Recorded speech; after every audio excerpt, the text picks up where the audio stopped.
me share this one. Okay. So this is the presentation. Okay, fine. So what we have done here. Okay, fine. So already we are aware this Rn, right? So Rn is the set of all n tuples of real numbers, and it forms a vector space under the usual addition of n tuples and usual addition of usual scalar multiplication of n tuples. Okay. So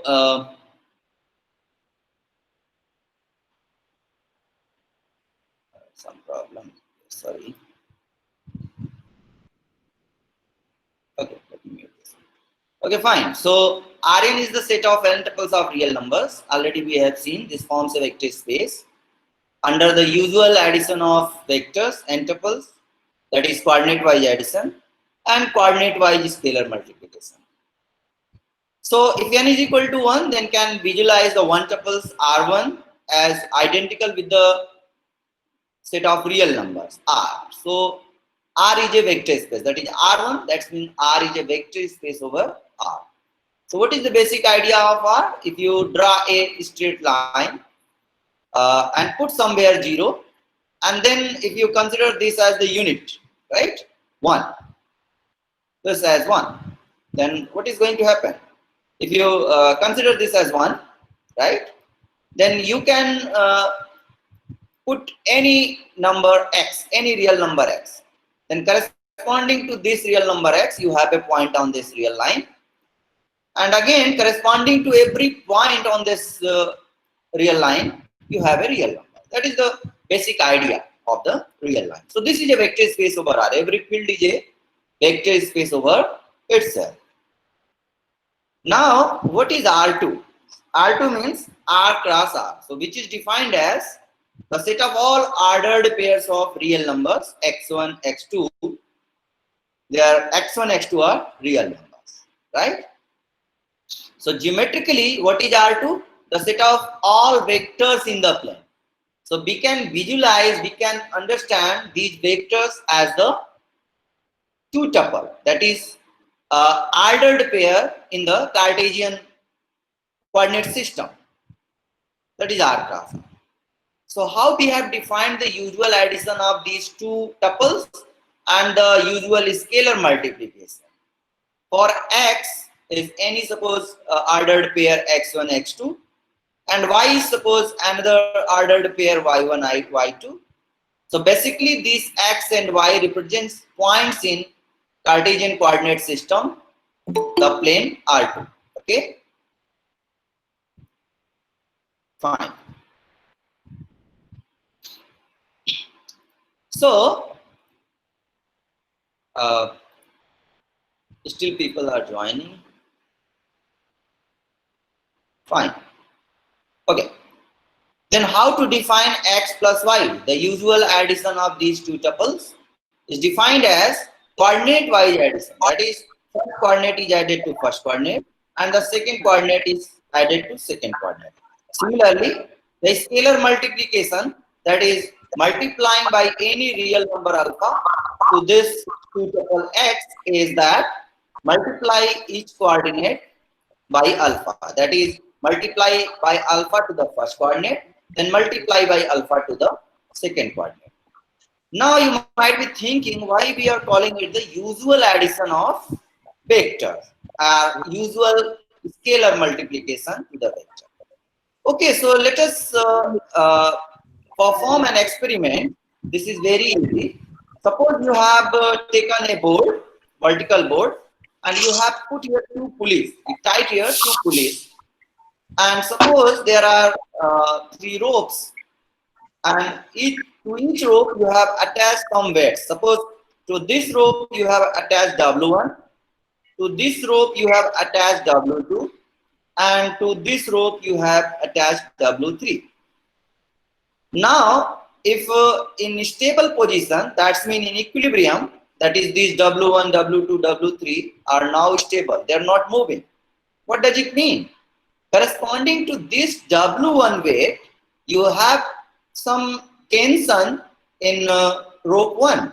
Similarly, corresponding to this W2, you have some force, some tension called tension in T2.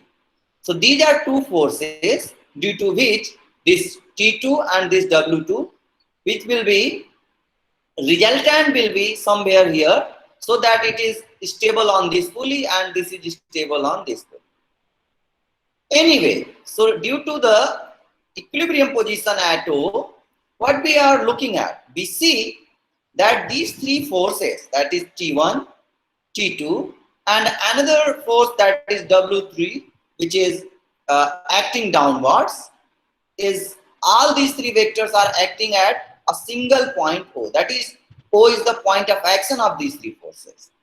Because they are in equilibrium, what does it mean? It means these two forces are managed by somehow whose resultant is W3. What does it mean?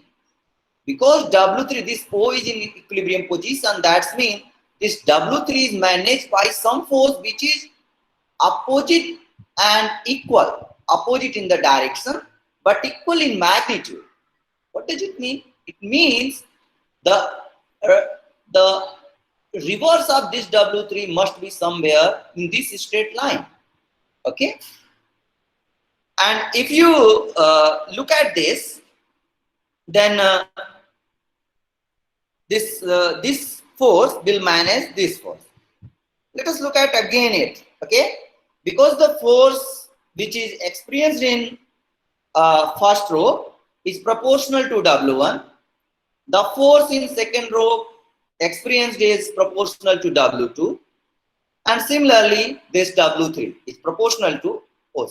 So let us call it OA is the magnitude of this tension, OB is magnitude of this tension T2, and let us say OC is the magnitude of this weight, right? So of course the W3 will be managed, that is, this OC vector must be managed by some vector which is equal in magnitude but opposite to this one. So what you see that if you draw this parallelogram, then the resultant of T1 and T2 is represented by OQ. So that's why the parallelogram rule is applicable to the addition of vectors, which is natural. So that's why parallelogram law follows. So this is not a mathematics, this is just from experience, this is just from physics, right? Which can be observed easily. So that's why the addition of vectors is followed by this parallelogram law. It is clear, everyone? Okay. Now the second thing, suppose a weight W is placed on some plane, some table. Suppose this is a table, this is some surface. On this surface W is acting downwards, right? Because this weight is stable on the surface, what does it mean? This W is managed by some force, and that force is called the reaction of the weight, right? Reaction force. And of course, because this is in equilibrium position, this R must be equal to W in magnitude, but whenever we see its direction, it must be opposite, right? So that means this R vector must be negative of W vector. So you have the idea of negative vector here, okay? So that's why, and already we have seen how the parallelogram law is applied. This geometry is applied to the algebraic operation, that is the component-wise addition of these two tuples. Already we have seen in the previous lectures. Okay, and another one is the scalar multiplication. Let us suppose that this is the spring which is hanging without any weight, right? So this is in initial position. Suppose you attach W1, then it will experience some force, and that's why there is some increase in this length, right? Suppose the length is OA, increased length is OA. What does it mean? It means this length OA is proportional to this weight W1. जितना आप weight लगाएंगे, whatever weight you will put, the length will increase accordingly, right? So that's why this OA is proportional to the weight W1. Now suppose you, in place of W1, you just put the weight to W2. Then what will happen? The length will increase accordingly, proportional to 2W1. That is, if this length is OA and the suppose increased length is OB, then this must be twice of OA, right? Because this length is proportional to W1.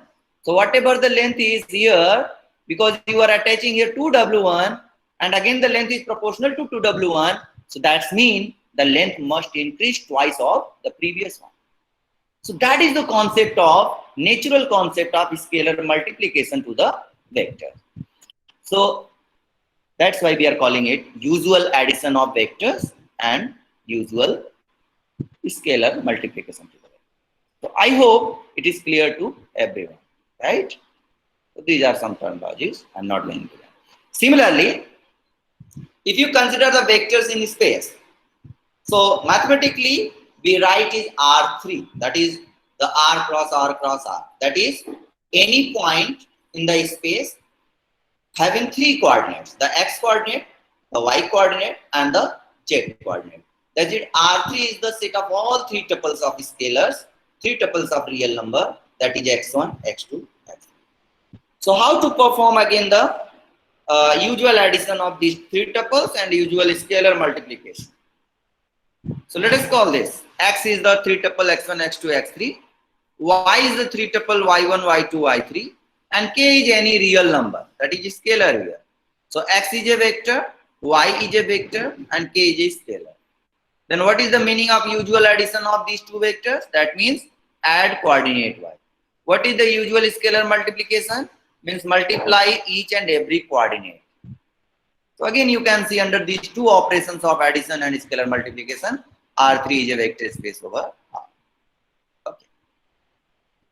So I hope it is clear to everyone what is the meaning of R2, what is the meaning of R3. Whenever we say that usual addition of vectors and usual scalar multiplication, you will understood. Okay, that is okay, fine. So this is a vector.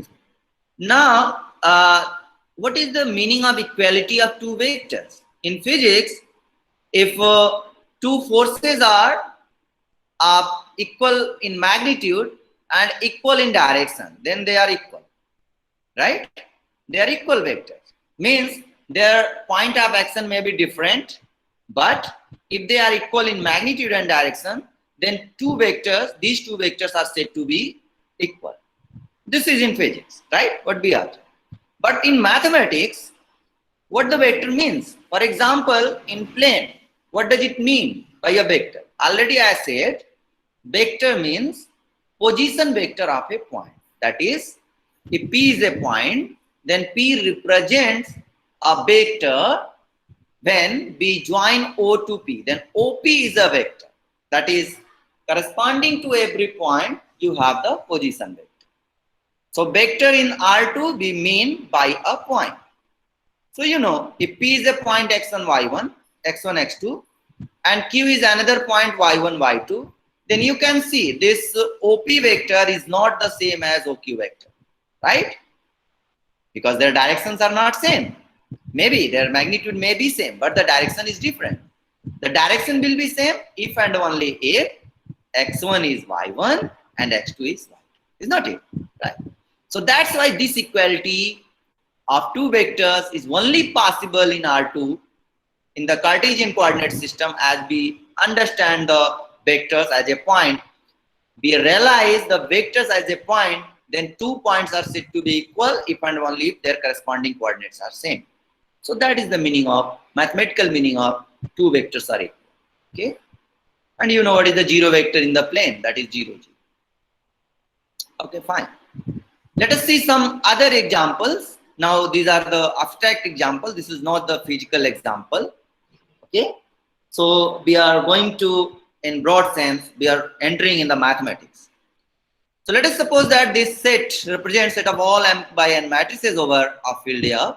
Then we can see this m by n over f is a vector space over f under usual operation of matrix addition and scalar multiplication.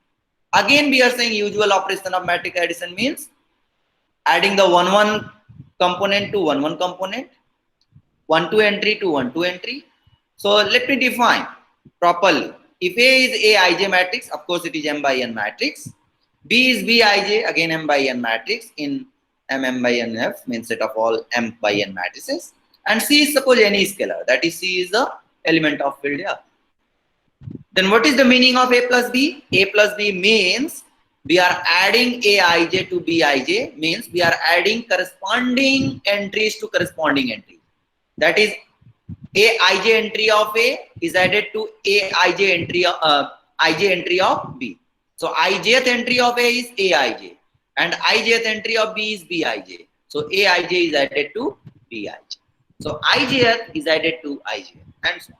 That is 1 is added to 1 1 entry is added to 1 entry, 2 entry is added to 2 entry and so on. And what do you mean by the scalar multiplication? You know, multiplying to any matrix by a scalar means multiply each and every entry. So that means CA is again a matrix. Then the scalar C is multiplied to each entry of the matrix A, that is CAij. Of course, I lies between 1 to m, j lies. For instance, if you take m 2 by 3 over R, that is set of all 2 by 3 matrices over R. So here we have performed the addition as usual, since you know very well, and the scalar multiplication. It is, you are well aware of this. Okay, fine. Let us take another example. This is also an abstract example. So let S be a non-empty set and F be any field. Let us suppose that this collection represents set of all functions from S to F. This italic F as F is represented that denotes that set of all functions from this non-empty set S to F. You know, to define the function, we need non-empty sets. So because F is a field, of course it is a non-empty set. Already we have written here it is a non-empty. So take precautions to write anything. Just S a set. Some time it will be their vagueness. So avoid these types of things. Okay. So let F denotes the set of all functions from S to the field F. Then this is also a vector space over F under the operation of addition and scalar multiplication. That is called the operation, that is called the addition of functions, and scalar multiplication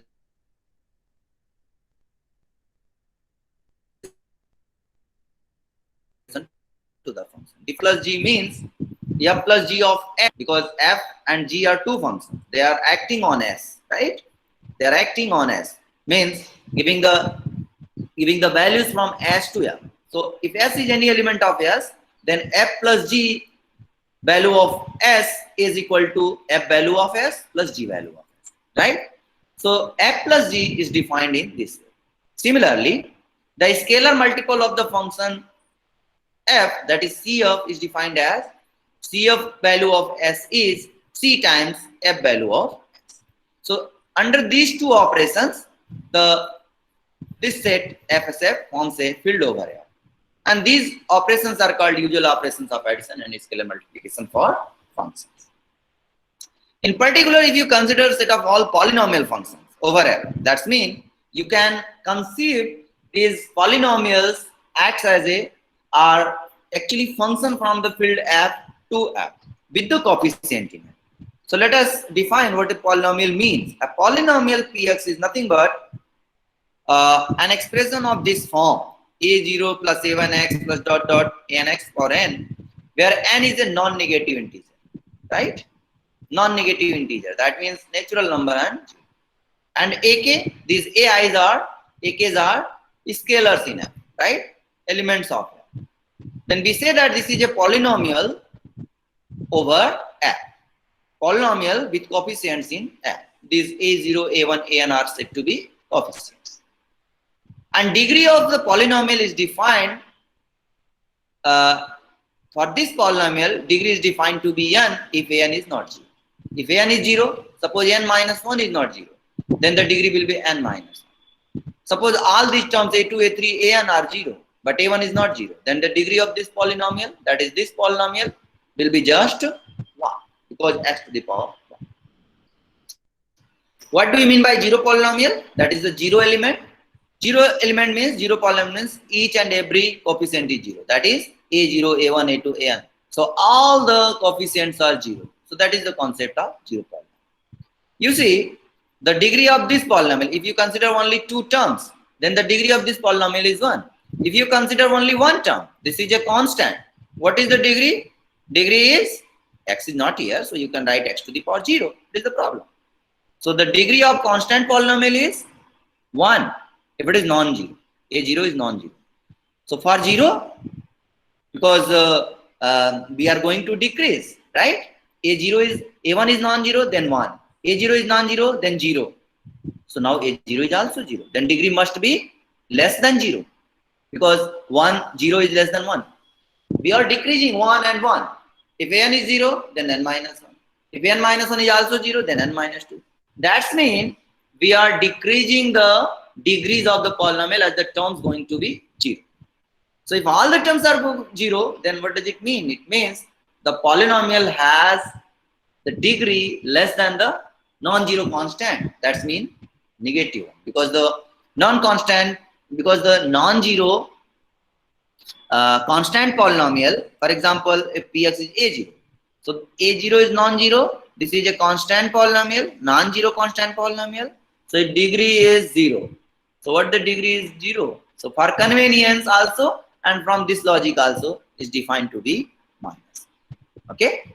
So that's why we are considering here minus 1. Okay. Let us move again. So the operation of addition and scalar multiplication in the set of polynomial is defined like this.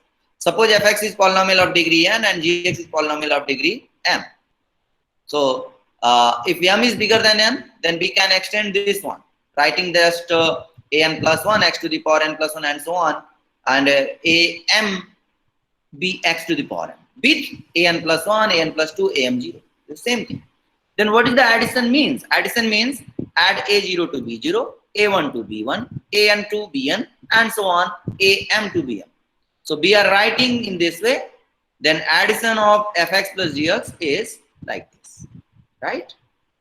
Of course, here am is 0 if we have considered this polynomial and m is bigger than.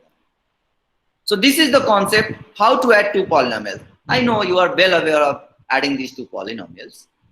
Anyway, what is the scalar multiple? C fx means you multiply each and every term by c. That is, whatever the coefficient appearing in the polynomial, you just multiply each and every coefficient by c. CA0, CA1, CA. Later on, we will visualize this as the n tuples, that is CA0, CA1, A2, AM, right? So this also a vector space. So I hope it is clear to everyone. That is very easy, right? So today we are done.